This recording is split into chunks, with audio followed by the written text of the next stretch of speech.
ನೀವು ಟೋಲ್ ಪ್ಲಾಜಾದಲ್ಲಿ ಹೋಗುವಾಗ ಅಲ್ಲಿನ ಸ್ಕ್ಯಾನರ್ ನಿಮ್ಮ ಫಾಸ್ಟ್ಯಾಗ್ ಅನ್ನ ರೀಡ್ ಮಾಡ್ತಿದ್ರೆ ಅಲ್ಲಿರುವ ಸಿಬ್ಬಂದಿಗಳು ಮೊದಲು ಹೇಳೋದು ಫಾಸ್ಟ್ಯಾಗ್ ರೀಡ್ ಆಗ್ತಾ ಇಲ್ಲ, ದುಡ್ಡು ಕಟ್ಟಿ ಅಂತ. ಅಂತಹ ಸಂದರ್ಭದಲ್ಲಿ ಏನ್ ಮಾಡಬಹುದು? ಗವರ್ನಮೆಂಟ್ ರೂಲ್ಸ್ ಪ್ರಕಾರ ನಿಮ್ಮ ಫಾಸ್ಟ್ಯಾಗ್ ನಲ್ಲಿ ಹಣ ಇದ್ದು ಟೋಲ್ ಪ್ಲಾಜಾದವರ ಸ್ಕ್ಯಾನರ್ ನಿಮ್ಮ ಫಾಸ್ಟ್ಯಾಗ್ ಅನ್ನ ರೀಡ್ ಮಾಡ್ತಿದ್ರೆ ನೀವು ಅವರಿಗೆ ₹1 ಸಹ ಹಣ ಕೊಡೋ ಅವಶ್ಯಕತೆ ಇಲ್ಲ. ಬದಲಾಗಿ ನೀವು ಫ್ರೀ ಆಗಿ ಟೋಲ್ ನ ಕ್ರಾಸ್ ಮಾಡಿ ಆ ಒಂದು ರಸ್ತೆಯಲ್ಲಿ ಮುಂದಕ್ಕೆ ಹೋಗಬಹುದು.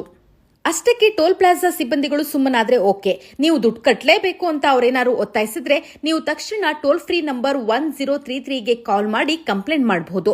ನ್ಯಾಷನಲ್ ಹೈವೇ ಅಥಾರಿಟಿ ಅವ್ರ ಮೇಲೆ ಕ್ರಮ ಕೈಗೊಳ್ಳುತ್ತೆ. ಇನ್ನು ನ್ಯಾಷನಲ್ ಹೈವೇ ರೂಲ್ಸ್ ಪ್ರಕಾರ ಟೋಲ್ ಪ್ಲಾಜಾದಲ್ಲಿರುವ ವೇಟಿಂಗ್ ಟೈಮ್ 10 ಸೆಕೆಂಡ್ಗಿಂತ ಹೆಚ್ಚಾಗಿದ್ರೆ ಅಥವಾ ವೇಟಿಂಗ್ ಕ್ಯೂ 100 ಮೀಟರ್ಗಿಂತಲೂ ಅಧಿಕವಾಗಿದ್ದಾಗಲೂ ಸಹ ನೀವು ಯಾವುದೇ ಟೋಲ್ ಹಣ ನೀಡದೆ ಫ್ರೀ ಆಗಿ ಹೋಗಬಹುದು. ಈ ಬಗ್ಗೆ ಗೊತ್ತಿಲ್ಲದೆ ಸಾಕಷ್ಟು ಜನ ಮೋಸ ಹೋಗ್ತಾ ಇರ್ತಾರೆ. ಪುಸ್ತಕದಲ್ಲಿರುವ ಕ್ರಮಗಳು ಜಾರಿಗೆ ಬರಬೇಕು ಅಂದ್ರೆ ನಾವು ಪ್ರಶ್ನಿಸುವಂತಾಗಬೇಕು.